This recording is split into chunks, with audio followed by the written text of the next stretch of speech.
চট্টগ্রাম আনোয়ারা উপজেলার অন্যতম সামাজিক স্বেচ্ছাসেবী সংগঠন আস্থার আলো আনোয়ারা ফাউন্ডেশনের কর্তৃক আয়োজিত পবিত্র মাহে রমজান উপলক্ষে ইসলামী সাংস্কৃতিক প্রতিযোগিতার পুরস্কার বিতরণ ও ইফতার মাহফিল অনুষ্ঠিত হয়েছে।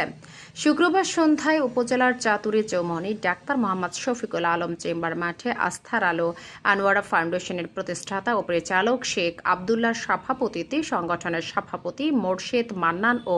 সাধারণ সম্পাদক মনিরুদ্দিন জুয়েলের যৌথ সঞ্চালনায় এতে প্রধান অতিথি হিসেবে উপস্থিত ছিলেন বাংলাদেশ মেরিন একাডেমি প্রকৌশলী প্রশিক্ষক ও বিজনেস ডেভেলপমেন্ট অফিসার নৌ প্রকৌশলী আতিকুর রহমান চৌধুরী। উদ্বোধক হিসেবে উপস্থিত ছিলেন দি ল্যাব এই ডায়াগনস্টিক সেন্টারের ব্যবস্থাপনা পরিচালক মোহাম্মদ মনিরুদ্দিন। সম্মানিত প্রধান অতিথি জনাব আতিকুর রহমান স্যার ও আজকে উদ্বোধক দি ল্যাব ডায়াগনস্টিক সেন্টারের সম্মানিত পরিচালক